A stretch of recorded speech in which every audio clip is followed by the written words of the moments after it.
5 seconds. Start. On an application preferred by the respondent herein under section 11(6) of the Arbitration and Conciliation Act 1996, the High Court has appointed an arbitrator on behalf of the appellant herein on the ground that in spite of notice by the respondent in this behalf, the appellant had failed to nominate its arbitrator in terms of clause 25 of the agreement entered into between the parties. Since the respondent had already nominated its arbitrator, further direction is given that the two arbitrators shall appoint an umpire in consonance with the said clause 25.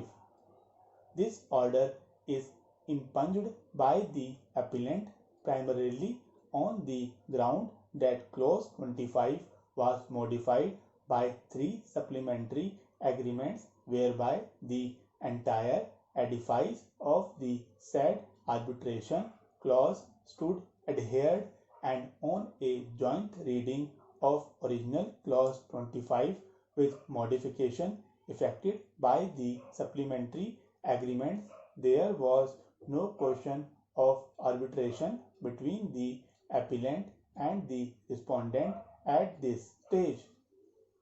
To appreciate this connection, one will have to traverse through the relevant clauses of the main contract as well as supplementary agreements.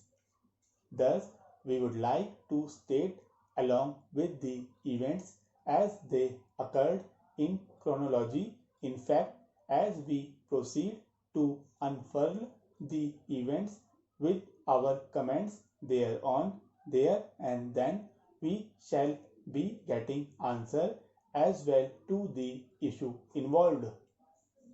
An agreement was entered into between the Standing Conference of Public Enterprises, that is SCOPE, and the appellant, namely Larsen and Toubro.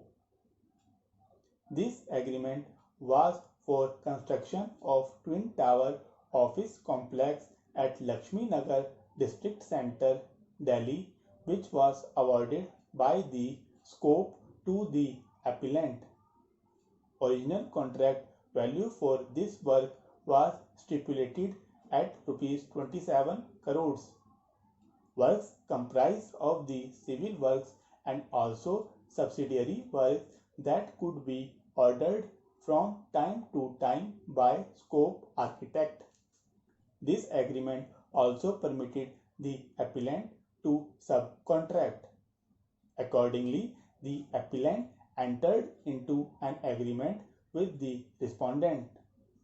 While retaining the civil works with itself, the appellant awarded finishing works including brickworks, woodworks, flooring, furnishing, aluminium works, and other miscellaneous works including waterproofing, etc. to the respondent. It was a pass-through contract on a back-to-back basis. The value of subcontract was stated at rupees 1200 crores. Clause 2 of this agreement pertains to the payments which were to be made by the appellant to the respondent. Amount under this subcontract was payable to the respondent by the appellant only. The position which prevailed up to this stage was that for the works undertaken by the respondent, it could receive the payments only when such payments were made by SCOPE to the appellant. Further, all questions and disputes between the appellant and the respondent were to be referred to a sole arbitrator where the claim was up to rupees 10 lakhs and 3 arbitrators for claims beyond 10 lakhs.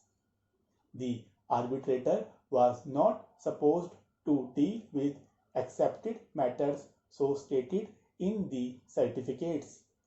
However, even if the award of the arbitrator umpire was in favor of the respondent could not receive payment under the said award unless such a payment was received by the appellant for scope under the award. In that event, the respondent was to provide an opportunity to the appellant to raise those claims with scope. On receiving the payments from scope, either under the arbitration award between scope and the appellant or otherwise, the appellant was supposed to honor the award passed in favor of the respondent. In essence, the parties understood that as the employer was scope for whom the work was to be performed by virtue of main agreement entered into between parties and the subcontract between the appellant and respondent was on back-to-back basis.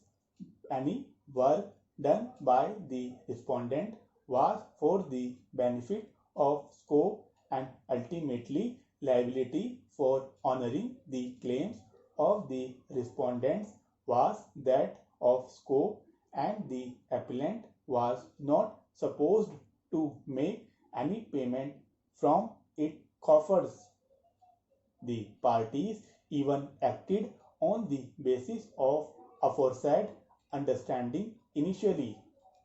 There were certain claims of the respondent, and the appellant in turn raised those claims with scope.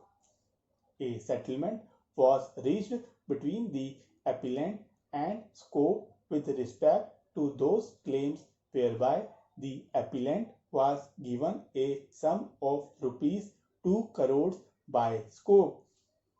The appellant and the respondent entered into an agreement for appropriating the aforesaid amount, whereby a sum of rupees 77 lakhs was paid to the respondent towards full and final settlement of claims, price escalation on works due to hindrance caused in execution of work, and to complete the balance work.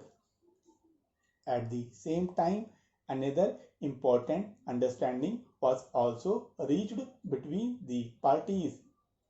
While making this apportionment, the modalities of settling the disputes between the parties through arbitrator also underwent a significant change. This is clear from clause 8 of the first supplementary agreement, which reads as the agreement provides that all disputes between the parties shall be settled through arbitration. It is now expressly agreed that any dispute or difference shall be deemed disputes jointly between the parties.